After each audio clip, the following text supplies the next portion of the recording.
Okay, so I lied. The next video is actually going to be controlling within the arm bar position, and then the next video will hopefully probably be braking mechanics. So there's two ways of controlling the arm bar or the spider web position, as the 10th planet guys call it. We either have the top arm in, the arm by the head weaving through, or we have our bottom arm weaving through. I'm going to just argue that one is better than the other. However, this does still have its time and place and absolutely is still effective, and we see guys still being able to pull this stuff off at a relatively high level within the EBI format. However, this arm is where I'm going to make the argument for. What we're looking for is Kimura Control. Not a Kimura grip, but a proper Kimura Control in which I have my hand with no thumb curling over by his wrist, this arm coming underneath his elbow and grabbing upwards of my wrist or forearm. And instead of having my arms bent like this, I'm looking at actually extending my arms out and see the difference of, as we talked about, internal rotation of our opponent's shoulder, where Kevin is strong like this, but if I can further turn his elbow upwards and his wrist downwards, there's more internal rotation of the shoulder and it becomes much weaker.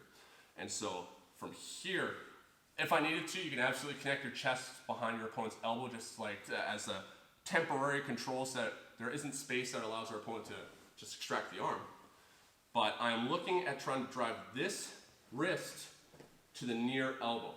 If his hand rests against his far side hip, we can see that his arm is actually still relatively close to his body, very strong. But if I put this hand here to this hip, look how now it creates that like Peter Pan stance where his elbow is far away from his body, there's a lot of space, and he becomes a lot weaker. So don't punch to the far hip with your Kimura Control, unless we're trying to turn our opponent away to expose back control.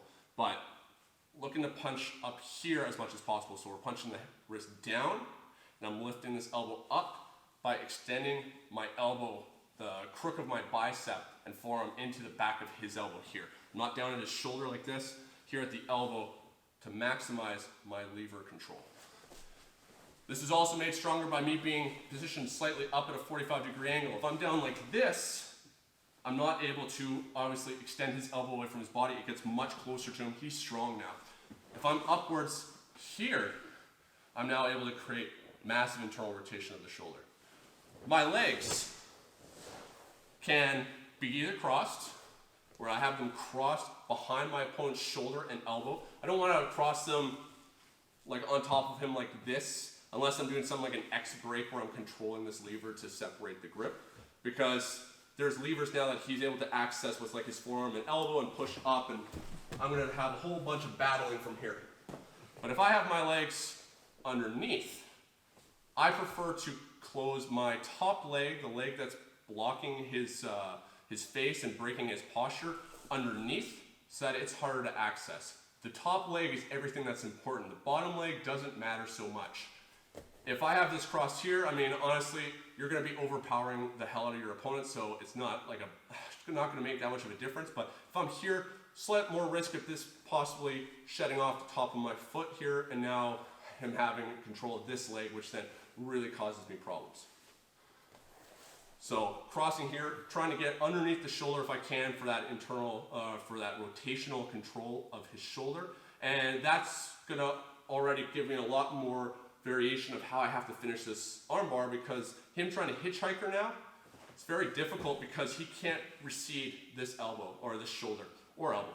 Here, if he tries to turn away, he can try and lift his left shoulder a little bit, but his right shoulder can't go underneath them, where if I go like this, as he turns away, see how the right shoulder is able to withdraw as he turns himself over into the turtle position. So this is one of the perks of the leg crossing, is that control. Otherwise, we can have our legs extended kind of outwards. Now, I don't like trying to bring my legs up like this, because look at Kevin's posture. I'm not actually really doing anything to break his posture. I either extend my leg out and use the back of my hamstring to turn him away. So we can see how now Kevin's face is drove in that direction, which breaks his posture, makes him weaker. And then from here, I can turn my leg, and I'm going to have it flared out, so I'm internally rotating my hip so that I can curl him like this. Now we see how I can break his posture now with this bending of the neck, where if I just do this, I'm just up against his jaw, really strong control once again. You're using your entire body against your opponent's arms, you're gonna be successful here anyway. But if we're over-engineering the shit out of this and trying to make it as efficient and as effective as possible, which is hopefully why you guys are watching my channel, we want to create as much vulnerability in our opponent as possible. Here, I am now breaking Kevin's posture, and that's gonna allow me much better opportunity to break apart his arms and be able to finish the submission. So, great thing with the Kimura Control is being able to affect structure. Legs, we want to affect posture or to control the rotation of our opponent. So here, if my leg was over top and over top of his shoulder, it can still be very strong control, but I'm not stopping him now from being able to recede his elbow too much. And he might be able to start getting this elbow inside, and now I'm starting to deal with a little bit more of some issues than if I say had this completely correct and even underneath his shoulder. And here I'm flaring my knee and dropping it into his face, rather than here where we can see that there's space here and he's nice and comfortable. We want to make our opponent as uncomfortable as possible. Another reason for having this bottom arm in is the ability to now go to the back. We want to be able to move through a hierarchy of positions, and if something's not working for us, we want to be able to go to another position to be more successful. If I got this control and Kevin's got his arms linked together and I just don't like this, or even if he's got the rear naked choke grip and he's successfully got this arm underneath my leg, I'm like, I don't like this. My ability now to just bring my leg off and start looking at going straight to the back is much easier, because the change is just me being able to bring my leg hips to the one side of his body to go here. I'll start looking for my submissions from here. If Kevin starts to defend the choke right now, that might be my opportunity to go back to the armbar. Where if I have this top arm looped through, it's great for, say, doing the swim move from a turtle position in a way where I'm going to be breaking his posture, creating that roll. But from here, I don't have the ability to take my opponent's back because I've blocked myself off. And so if Kevin was sitting up from here into me, I'm stuck, I'm committed to that armbar. Where if I switch my arms now I have that ability to get my Kimura Control, which will make it very hard for him to sit up. If I have proper Kimura Control and I keep his elbow from touching the mat, if Kevin tries to sit up into me, turn up, get into the turtle, he shouldn't be able to turn here.